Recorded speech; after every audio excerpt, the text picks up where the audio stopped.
Sir check out.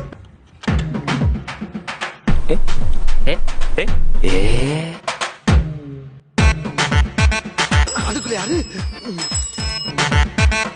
இந்த பொழப்புக்கு நான் தொங்கலாம். தூங்கு.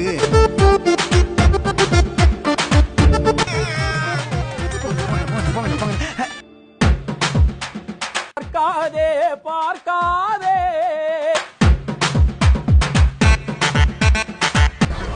யா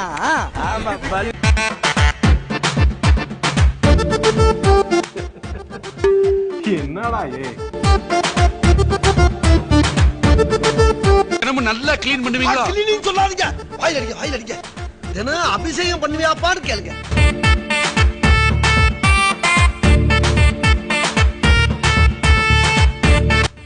இல்ல என்னன்னா நான் சொல்ல வர்றது என்னன்னா இப்போ இந்த தருணத்துல இந்த தோல்வி உங்களுக்கு எந்த அளவுக்கு